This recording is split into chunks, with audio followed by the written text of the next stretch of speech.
Breaking news. AP మంత్రులకు వరుసగా మావోయిస్టుల పేర్లతో బెదిరింపు లేఖలు వస్తూ ఉన్నాయి.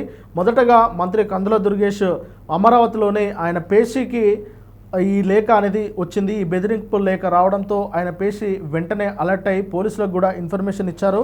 దాని తర్వాత మరికొంతమంది అంటే మరొక ముగ్గురు మంత్రులకైతే ఇదే రకమైన మావోయిస్టుల బెదిరింపు లేఖలు అనేది ఇప్పుడు కలకలం సృష్టిస్తూ ఉన్నది.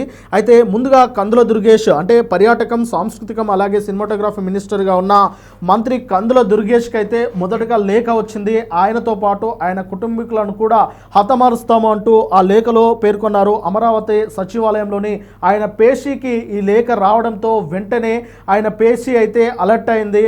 ఆయన సైతం పోలీసులకు కాల్ చేసి ఈ విధంగా లేఖ వచ్చింది, మరి ఇది ఎక్కడి నుంచి వచ్చింది, దీనికి సంబంధించిన పూర్తి వివరాలు మీరు సేకరించి అలాగే భద్రతా వ్యవహారాలకు కూడా ఆయనకు కల్పించాలని చెప్పేసి ఆయన పోలీసులతో విజ్ఞప్తి చేసినట్టు తెలుస్తూ ఉన్నది. ఆ తర్వాత అంటే కందుల దుర్గేష్ తర్వాత మరొక మంత్రి అనగాని సత్యప్రసాద్కు అంటే రెవెన్యూ అలాగే రిజిస్ట్రేషన్ స్టాంప్స్ డ్యూటీలో నిర్వహిస్తున్న మంత్రి అనగాని సత్యప్రసాద్కు ఇదే మాదిరిగా మావోయిస్టుల పేరిట ఒక లేఖ విడుదలైంది. ఆ తర్వాత వైద్యం ఆరోగ్యం చూసుకుంటా ఉన్న మంత్రి సత్యకుమార్కు సైతం ఇదే రకమైన బెదిరింపు లేఖ వచ్చింది. అలాగే కొల్లు రవీంద్ర గనులు భూగర్భ శాస్త్రం అలాగే ఎక్సైజ్ డ్యూటీ నిర్వహిస్తున్న ఎక్సైజ్ శాఖ మంత్రిగా ఉన్న కొల్లు రవీంద్రకు ఇదే బెదిరింపు లేఖలు అనేది వచ్చింది. అయితే మొత్తానికి నలుగురికైతే ఏపీలోని నలుగురు మంత్రులకు మావోయిస్టుల పేరిట బెదిరింపు లేఖలు అనేది విడుదలైంది. అయితే అది ఆ మావోయిస్టులు అంటే ఎక్కడి నుంచి వారికి ఈ బెదిరింపు లేఖలు అనేది పంపించారు, నిజంగా మావోయిస్టులే పంపించారా లేదంటే వారిని భయపెట్టడానికి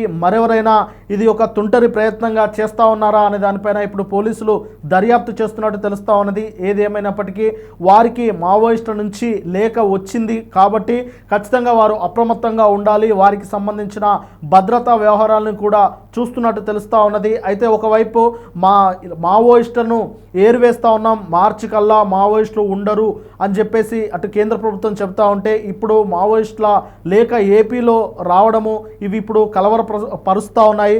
నిజంగా ఇలాంటి ఒక పరిణామాలను ఊహించనిదిగా ఇటు భద్రతా బలగాలు కూడా చూస్తూ ఉన్నారు. కాబట్టి ఇక ఈ బెదిరింపుల లేఖల నేపథ్యంలో మంత్రులు ఎవరైతే ఈ నలుగురు మంత్రులకు బెదిరింపు లేఖలు వచ్చిందో వారి ఫ్యామిలీకి వారికి భద్రత పెంచే అవకాశం కూడా కనిపిస్తూ ఉన్నది. దీనిపైన సీఎం చంద్రబాబు నాయుడు గారి దృష్టికి కూడా ఈ విషయాన్ని తీసుకెళ్లినట్టు తెలుస్తూ ఉన్నది. ఆయన సైతం వారితో సమీక్షించి ఒక నిర్ణయం తీసుకునే అవకాశం కనిపిస్తూ ఉన్నది. ఏదేమైనప్పటికీ మావోయిస్టుల డిమాండ్స్ ఏంటి అవేవి చెప్పకుండా కేవలము వారికి బెదిరింపు లేఖలు మాత్రమే పంపించారు. మరి ఈ నలుగురికే పంపించడం వెనకాల ఏవైనా కారణాలు ఉన్నాయా అనేది కూడా తేలాల్సిన అవసరం అయితే ఉన్నది. చూడాలి మరి ఈ లేఖ నేపథ్యంలో సీఎం చంద్రబాబు నాయుడు గారు అలాగే హోమ్ మినిస్టర్ అనిత గారు ఎలాంటి నిర్ణయం తీసుకొని ఉన్నారో అని.